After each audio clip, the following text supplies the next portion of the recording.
प्यारे छात्र और छात्राओं, आप देख रहे हैं हमारा यूट्यूब चैनल कॉलेज एजुकेशन और मैं आपके लिए लेकर आया हूं देवनारायण छात्रा स्कूटी वितरण और प्रोत्साहन राशि योजना से जुड़ी हुई लेटेस्ट अपडेट। आप देख सकते हैं आयुक्तालय कॉलेज शिक्षा राजस्थान जयपुर के द्वारा ये 21 जून 2023 को और ये आदेश जो है वो जारी किया गया है। ये किस रिलेटेड है? ये है देवनारायण छात्रा स्कूटी वितरण एवं प्रोत्साहन राशि योजना 2022-23 के लिए स्कूटी हेतु आवेदन करने वाली छात्राओं की अंतिम वरीयता सूची।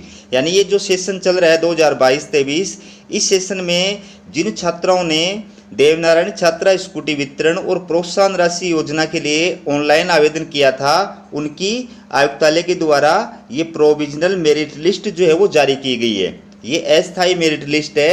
इसके बाद में फाइनल जो लिस्ट है वो 31 जून के पश्चात जारी की जाएगी। जो कमियां वगैरह हैं उनको दूर करने के पश्चात जो है फाइनल लिस्ट बाद में जारी की जाएगी। ठीक है, तो आप अपनी जो मेरिट लिस्ट है वो अगर देखना चाहते हैं तो ई-मित्र पर जा करके, और ये ऑफिशियल वेबसाइट है।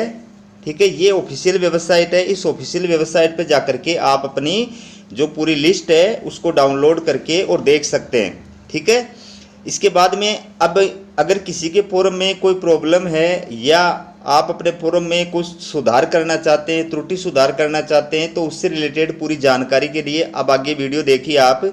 इसमें क्या कहा गया है देखिए। उपयुक्त विषयांतर्गत संदर्भित विज्ञप्तियों द्वारा वर्ष 2022-23 हेतु देवनारायण छात्रा स्कूटी वितरण एवं प्रोत्साहन राशि योजना में स्कूटी हेतु ऑनलाइन छात्रवृत्ति आवेदन आमंत्रित किए गए थे। महाविद्यालयों जिला नोडल अधिकारियों की अनुशंसा से फॉरवर्डेड होकर आयुक्तालय को आवेदन पत्र प्राप्त हुए। विभाग को महाविद्यालयों जिला नोडल अधिकारियों की अनुशंसा से फॉरवर्डेड होकर आयुक्तालय को प्राप्त आवेदन पत्रों की अंतिम वरीयता सूची जारी की जा रही है, जिसका अवलोकन विभागीय वेबसाइट, ये जो साइट है, इस पर किया जा सकता है। तो आपने जो फॉर्म भरे थे ऑनलाइन फॉर्म 2023-24 के अंदर, 2022-23 के अंदर, वो आयुक्तालय के पास में ऑनलाइन पहुंच गए और आयुक्तालय ने जो है उनकी प्रोविजनल मेरिट लिस्ट जो है वो जारी की गई है, जिसको आप इस साइट पर जाकर के देख सकते हैं और डाउनलोड भी कर सकते हैं। ठीक है, बहुत ज़्यादा प्रश्न हैं, इसलिए मैं यहाँ पर आपको वो दे नहीं सकता, वरना मैं भी पूरी लिस्ट जो आपके लिए लेकर के आ सकता था। इसके पश्चात देखिए काम की जो चीज़ है वो आप देखिए कि ये जो है अंतरिम वरीयता सूची में उल्लेखित छात्राओं का जनाधार से संबंधित विवरण यथा छात्रा का नाम, पिता या पति का नाम, जन्म तिथि, जाति, श्रेणी, मोबाइल नंबर आदि में संशोधन हेतु छात्रा द्वारा ई-मित्र से संपर्क कर जनाधार में अपडेशन करवाकर छात्रवृत्ति आवेदन पत्र में प्रोफाइल को ऑनलाइन अपडेट यानी अपडेट भामाशाह डिटेल पर क्लिक करके किया जा सकता है। ठीक है, यानी आपके ऑनलाइन फॉर्म के अंदर अगर इनमें से किसी भी चीज़ के अंदर कोई त्रुटि रह गई थी, कोई कमी रह गई थी, कोई गलती हो गई थी, तो आप चाहें तो उसके अंदर सुधार कर सकते हैं। आपको एक लास्ट मौका दिया गया है।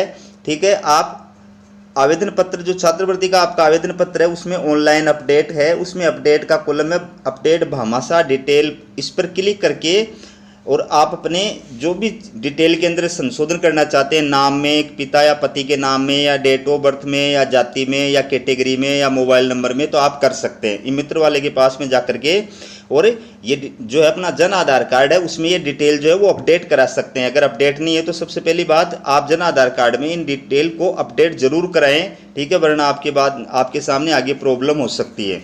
ठीक है, अब इसके अलावा अगर अन्य कोई संशोधन कराना है, जैसे मान लो प्राप्तांक प्रतिशत है, इसमें कोई संशोधन कराना है, या दोहरा नाम आपका अंकित हो गया उसमें कोई संशोधन कराना है, तो आप 28 जून 2023 तक ये लिखित में अपने प्राचार्य को जो है एक निर्धारित प्रारूप है उसके अंदर प्रस्तुत करेंगे। यानी इसका प्रारूप दिया हुआ है साइट के ऊपर, वो कॉलेज के अंदर भी आपको उपलब्ध हो जाएगा। उस प्रारूप के अंदर आपको जो भी संशोधन कराना है उस डिटेल को भर करके 28 जून तक आपको अपने कॉलेज के अंदर जाकर के जमा करवाना है। ठीक है, उसके पश्चात 28 जून के पश्चात किसी भी प्रकार का संशोधन स्वीकार नहीं किया जाएगा। उसके पश्चात ना आप अपने जनाधार कार्ड में ऊपर जो डिटेल बताएगी इनके अंदर संशोधन कर सकते हैं और न बाकी कोई डिटेल के अंदर संशोधन कर सकते हैं। ठीक है, इसके बाद देखिए ये जो चीज़ आपके लिए ये महत्वपूर्ण है कि छात्रा द्वारा माता पिता अभिभावक की आय, केंद्रीय कर्मचारी या राज्य कर्मचारी या राजकीय उपक्रम या निगम बोर्ड कर्मचारी या वित्तपोषित संस्था का कर्मचारी जिनके द्वारा फॉर्म नंबर 16 या आयकर विवरणी प्रस्तुत नहीं की गई है, राजस्थान की मूल निवासी नहीं होना, दोहरी छात्रवृत्ति प्राप्त करना, अन्य कोई आवेदन पत्र में असत्य जानकारी अंकित कर स्कूटी प्राप्त की जाती है तथा स्कूटी स्वीकृति पश्चात स्वीकृता अधिकारी को किसी भी माध्यम से ऐसी कोई सूचना प्राप्त होती है तो संबंधित छात्र अभिभावक के विरुद्ध नियमानुसार कार्यवाही अमल में लाई जाएगी। यानी आप कोई भी अगर तथ्य छुपा करके और आपने ऑनलाइन आवेदन किया है, कोई भी तथ्य छुपाया, जैसे आपके पिता जो है वो सरकारी कर्मचारी है, अपनी माता जो है वो सरकारी कर्मचारी है या किसी सार्वजनिक उपक्रम के अंदर राज्य के या केंद्रीय उपक्रम के अंदर कार्य कर रहे हैं और आपने फॉर्म नंबर 16 जो है वो प्रस्तुत नहीं किया है, ठीक है, जिसके अंदर आयकर रिटर्न का प्रावधान होता है, तो वो अगर आपने नहीं उसमें दर्शाया है तो भी भविष्य के अंदर आपको नुकसान हो सकता है। या अगर आप राजस्थान का मूल निवासी नहीं है फिर भी आपने फॉर्म भर दिया है, या आप डबल छात्रवृत्ति प्राप्त कर रहे हैं कि आपने देवनारायण छात्रवृत्ति के लिए भी अप्लाई कर रखा है और दूसरी कोई छात्रवृत्ति है जैसे मुख्यमंत्री छात्रवृत्ति है या SC/ST वाली है या कालीबाई भील वाली है, कोई भी और दूसरी छात्रवृत्ति के लिए आपने अप्लाई कर रखा है या आपने अपने आवेदन फॉर्म में कोई भी असत्य जानकारी दी है, ठीक है, तो बाद में स्कूटी स्वीकृति के पश्चात अगर किसी भी तरीके से ये पता चलता है कि आपने गलत जानकारी दे करके और छात्रवृत्ति प्राप्त की है, स्कूटी प्राप्त की है, तो आपके खिलाफ कार्रवाई हो सकती है। इसलिए ऐसी कोई बात नहीं होनी चाहिए। सही फैक्ट जो है वो ये आपको फॉर्म के अंदर बताने हैं। फिर देखिए, यदि अंतरिम वरीयता सूची में उल्लेखित छात्रा नियमित अध्ययनरत नहीं हो तो ऐसी छात्राओं की सूची संबंधित प्राचार्य दिनांक 30/6/2023 तक ईमेल ID पर आयुक्तालय को प्रस्तुत करें। उक्त तिथि तक प्राप्त आपत्तियों के निराकरण पश्चात पात्र छात्राओं को स्कूटी स्वीकृति की सूची जारी कर दी जाएगी। निर्धारित तिथि पश्चात प्राप्त आपत्तियों पर कोई विचार नहीं किया जाएगा। कोई ऐसी छात्रा थी जिसने ऑनलाइन आवेदन किया था और उसके बाद में मान लो पढ़ाई छोड़ दी, तो उसकी सूची जो है उसकी जानकारी जो है वो आयुक्तालय को कॉलेज को भेजनी है। ये कॉलेज से रिलेटेड चीज़ है, आपसे रिलेटेड नहीं है, ठीक है। तो आपसे रिलेटेड चीज़ यही थी कि आप किसी प्रकार का अगर करेक्शन करना चाहते हैं तो आप 28 जून तक वो है कर सकते हैं, अपने जन आधार को अपडेट कर सकते हैं, जन आधार कार्ड के अंदर जो भी डिटेल हैं उनको अपडेट कर सकते हैं, ठीक है।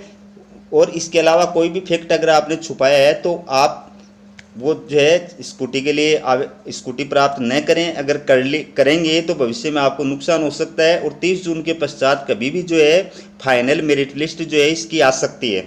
तो हमारे चैनल को सब्सक्राइब करके रखें ताकि जब भी फाइनल लिस्ट आए उसकी जानकारी आप तक पहुंचा दी जाए। वीडियो देखने के लिए आप सभी छात्र छात्राओं का बहुत बहुत धन्यवाद।